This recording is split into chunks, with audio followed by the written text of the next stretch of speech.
Welcome back to my vlog. Panibagong video, panibagong araw na naman sa ating YouTube channel.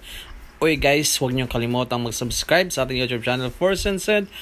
Pa-like na rin po sa ating mga videos, share, comments, and nag-iipon pa ako ngayon ng views kasi na demonetize ako guys. Kaya please naman support me guys. Okay, for today's video, andyan si Papa ko. Kasama ko yung mga aso namin. Nandito ako sa probinsya habang nakatambay ako kasi we are celebrating Mama's birthday. So ayan yung mga kasagingan, yung bakante kung saan nakapastol yung mga kambing, yung mga alaga ng papa ko. At alam nyo ba guys, matagal na itong hindi talaga to sa amin actually. Parang parang inaalaga-ala ng papa ko itong lupa na to. And syempre nakakatulong din siya kahit papaano sa mga saging, sa mais, sa mga kakanin na mga kakaning lupa. At saka ito mga pala yung tabay, deep well dito. Gawa matagal na yan. Siguro elementary pa ako, pinagawa yan ng may-ari ng lupa dito para pandilig sa mga manggang yan. Na ang lalaki na ngayon. Diba? Siya naman. Ayan yung mama ko. Tinitingnan niya yung saging is na siya. Hinog na? Naghihinog na yung mga saging kasi dapat unahan kasi yun nga yung mga kwaknit, kabug na silang kakain sa saging guys. Kaya dapat alam niyo yan sa mga probinsya, yung mga may mararaming mga sagingan. Check nyo lagi yan kasi minsan hindi nyo napapansin, kinakain na yan nila ng mga kwaknit, di ba? Tagalog paniki. Ayan. Ito yung tambayan namin dito. Actually gawa yan ng papa ko. Pauwi na ako doon sa bahay ng mama ko. At ito yung ganda, napaka fresh. At ito yung handaan namin nung birthday ng mama ko sa loto sa nagtulong-tulong si Tiani, si Cherry, tsaka si Manang. Ayan, diba? Hi mama, it's birthday. Happy birthday. Momo.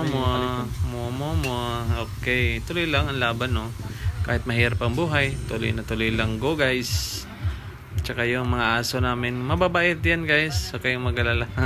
Pag nangagat lang, konti lang. Yan. Yung mga pamangkin ko na mga sobrang cute.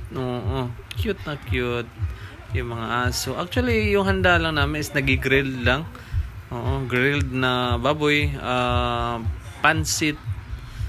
Yun lang. Diba? Siyempre, lang. Tsaka, yan.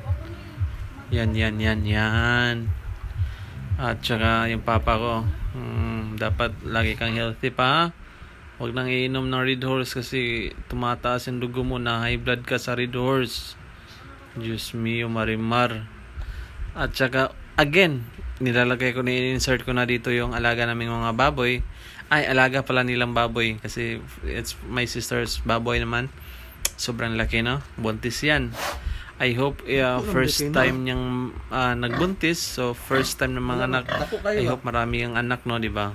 So yan naman lagi ang natin kiniklaim natin na lagi silang maraming anak para naman blessings, di ba? Blessings. So ayun, no, di ba? Sobrang healthy niya, no? Sobrang laki niya, guys. Kung titimbangin to, parang lalagpas na to sa sa mga 50 plus. 50 plus pataas na to yung timbang niya. Sobrang bigat na siguro nito. Oo. Kuha naman, di ba? Wala siyang kaagaw eh. So, ayun na nga. Oo. Yun. Tinitingnan ko lang siya. Umiikot kasi ako eh. Ito yung aso. Tsaka ito yung puno ng guys, ng miracle fruit. Yan, yung mga mangga. Na wala ng bunga kasi lang, seasonal kasi yung mga mango eh. Pag hindi, wala siyang spray. Tsaka yan, bahay ng ate ko yan, labahan nila, ang halaman, aso na sobrang payat, na walang, hindi pa ata yan pinapakain. So ayun na nga. At tsaka guys, yun ko kung anong focus ng video ko, ikot-ikot lang naman ako eh. So ayun na, balik tayo dyan.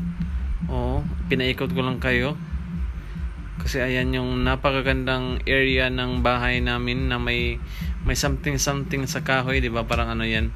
Kaya kakabitan ni Tarzan. Gano'n si Tarzan ba? Tsaka dito yung part ng ano namin, yung may tinda si mama na kunti. Kahit pa paano may naipon din sila, di ba? Ayan, yung mga tinda nila. Kahit pa paano naipon talaga, sobra. And it's a good thing naman, no, di ba? So ayun na nga, ayun, loob ng bahay namin. Actually nung nakaraang vlog ko, ini-insert ko pa to. Actually, iwan ko lang papayag si YouTube, pero papayag yan. Alam mo masakit yung nasisisi ako, but actually wala naman ako magagawa eh. So pigit na lang, pigit. Ganun talaga ang buhay. Tuloy-tuloy lang ang laban, di ba? Tuloy lang ang laban, guys, hanggat kaya pa natin. May maraming tayong pag-asa, di ba? At again, iwan ko lang kung paano ako gagawa ng video na ganito, na pa-insert ng kung ano-ano. Ayan, na inulit-ulit ko naman. So dito talaga ako lumaki sa lugar na ito. Dito ako isinilang, nag-aaral ng elementary tsaka high school. At the age of anong edad akong umalis? 14. So 14, 15 or 16, mga ganyan. Oo, umalis na ako. Pumunta na akong Cebu para magpatuloy ng aking pag-aaral ng kolehiyo. And after, tuloy-tuloy na nakapagtrabaho ako dito sa lokal, sa mga hotel resort and the restaurant, and then nakapagtrabaho ako sa isang cruise ship for more than 4 years, di ba? Nakapaglibot-libot sa saan-saang bansa, and then naka-pandemic, huminto lahat at lumipat ako sa merchant vessel sa Marlon Navigation. And then hanggang ngayon nasa Marlon Navigation pa rin ako, but sa mga nalilang, I'm so sorry guys, I'm so sorry, but I really push everything will be under control, God's control, and sana pagpalain tayo pa ng maraming blessings para makatulong tayo sa ating mga pamilya, at saka sana ma-approve na to, matuloy-tuloy na to ang process in God's perfect time, in God's will. Ibibigay niya yung dapat para sa atin, in God's, basta sa paraan na naayon kay God. So yun lang. At saka thank you nga pala sa lahat na naniniwala, sumusuporta, nanonood sa ating mga vlog. Salamat sa inyo. Patuloy ko po kayong pasasalamatan hanggat malakas tayo. Gagawa ako ng mga video walang katuturan. So this is me, guys. So ang taba-taba ko na. Grabe, ang laki ko na, ang laki taba ko na. Sobrang taba ko na actually.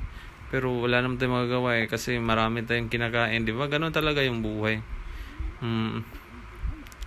So push na push, tuloy na tuloy lang, laban na laban. Gora.